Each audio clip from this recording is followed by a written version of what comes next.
इस वीडियो ने अगर तेरे अंदर आग नहीं लगाई ना तो डिसलाइक मार के चैनल को छोड़ देना, पर अगर आग लगी ना तो चैनल को सब्सक्राइब करके ही जाना। So let's start the video. एक बंदे को उसकी कंपनी बेचने के बाद 1000 करोड़ मिला था।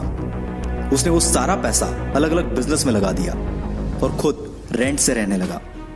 कोई पागल ही कर सकता है ना ऐसा, क्योंकि कोई नॉर्मल इंसान होता तो गाड़ी बंगला खरीदने में ही बहुत सारा पैसा खर्च कर देता।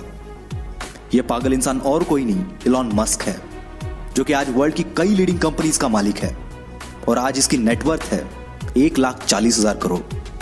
और यह सब उसके पागलपन, उसकी जिद का ही नतीजा है। क्योंकि भीड़ के साथ चलना तो बहुत आसान है, पर पागलपन ही चाहिए भीड़ से हटकर कुछ करने के लिए। जिस बंदे को कभी उसकी भारी आवाज की वजह से रेडियो से रिजेक्ट कर दिया गया था, उसने जिद पकड़ी और वो मुकाम हासिल किया जिसके कई लोग सिर्फ सपने ही देखते हैं। जी हाँ, मैं बात कर रहा हूं अमिताभ बच्चन की। उनकी पहली सुपरहिट मूवी जंजीर आने से पहले उनकी 17 मूवीज फ्लॉप हो चुकी थी। फिर भी उन्होंने अपनी जिद नहीं छोड़ी और आखिरकार कामयाबी को भी उनके जिद के आगे झुकना पड़ा। विराट कोहली का भी एक ऐसा ही किस्सा है, जो कि क्रिकेट के लिए उसका पागलपन, उसकी जिद को बयां करता है। 2006 की बात है। विराट कर्नाटका में रणजी खेल रहा था और पहले दिन 40 रन बनाकर वो नॉट आउट रहा। शाम को उनके घर से खबर आई कि उसके पापा की डेथ हो गई है। सबने एक्सपेक्ट किया कि विराट तुरंत घर के लिए निकलेगा। कोच ने तो यहां तक डिसाइड कर लिया था कि उसकी जगह पर और कौन खेलेगा, पर दूसरे दिन विराट बल्ला लेके स्पीच पे खड़ा था और इस हालात में उसने सेंचुरी लगाई और अपनी टीम को जिताकर ही वो अंतिम संस्कार के लिए निकल गया।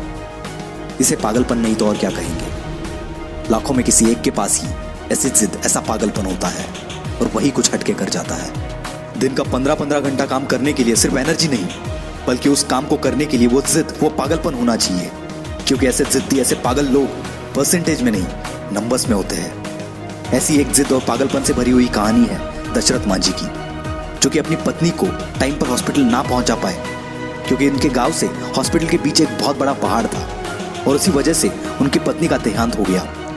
बंदे को गुस्सा आ गया और इसी गुस्से को उसने अपनी जिद में बदल दिया और इस बंदे ने केवल छेनी हथौड़े से 22 साल में 55 किलोमीटर का पहाड़ तोड़ दिया। ये पागलपन नहीं तो क्या है। ऐसी जिद तब पैदा होती है जब दिल टूटता है। कुछ लोग तो इसमें बिखर जाते हैं, पर जो इस दर्द को, इस गुस्से को जिद में बदल देता है, उस बंदे को रोकना नामुमकिन है। वो पागलपन ही है जब लोग ट्रिप्स प्लान कर रहे होते हैं और कोई बंदा अपना एम्पायर खड़ा करने के लिए प्लान्स बना रहा होता है। जब सब नौकरी ढूंढने के चक्कर में होते हैं, तब कोई पागल नौकरी देने की सोचता है और ऐसे ही पागल आगे जाके बिल गेट्स, स्टीव जॉब्स बनते हैं। ये पागल सक्सेस के लिए हमेशा भूखे होते हैं, ये कभी सेटिस्फाई नहीं होते। यही पागलपन, यही जिद, ये ना तो इन्हें सोने देती है और ना ही रुकने देती है। एक जिद्दी इंसान कभी भी शांत नहीं बैठेगा, 1000 बार फेल होगा वो, पर उसकी जिद, उसका पागलपन उसे और एक बार ट्राई करने पर मजबूर करेगा। और ये तब तक मजबूर करेगा जब तक सफलता इसके सामने घुटने ना टेक दे। और यही पागल इंसान, यही जिद्दी इंसान इतिहास बना देता है। यकीन नहीं आता तो हिस्ट्री उठाकर देख लो। भला कौन बंदा 1000 बार फेल होने के बाद भी कोशिश करना नहीं छोड़ता? कोई पागल ही ना। और उसी कारण ये पागल जिद्दी इंसान दुनिया को रोशन कर देता है। जी हाँ, मैं बात कर रहा हूं थॉमस अल्वा एडिसन की। 65 साल का एक बंदा जिसे ऑलरेडी 1000 बार रिजेक्ट कर दिया गया था, फिर भी उसने अपनी जिद नहीं छोड़ी और KFC जैसी होटल्स की चेन खड़ी कर दी। जिस बंदे को अंग्रेजों ने उनके होटल में नहीं आने दिया, उस बंदे ने जिद पकड़ी और दुनिया का सबसे बड़ा होटल ताज बना दिया। दोस्तों, ये एक जिद ही है जो एक नॉर्मल इंसान को एबनॉर्मल बनाती है और फिर ये एबनॉर्मल लोग ऐसा कुछ कर जाते हैं जिसके बारे में नॉर्मल लोग सोचने से भी डरते हैं। इसलिए आपको जो भी अच्छा लगता है, जो भी आप करना चाहते हो, पागल बन जाओ उसके लिए और जान लगा दो उसे हासिल करने के लिए।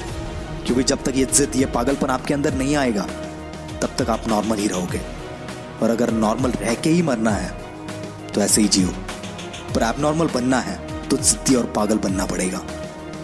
वीडियो अच्छा लगा तो ही लाइक करना, शेयर करना और हमसे जुड़ने के लिए नीचे वाले लाल बटन को दबाकर चैनल को सब्सक्राइब जरूर करना। This is will power star signing off for the day.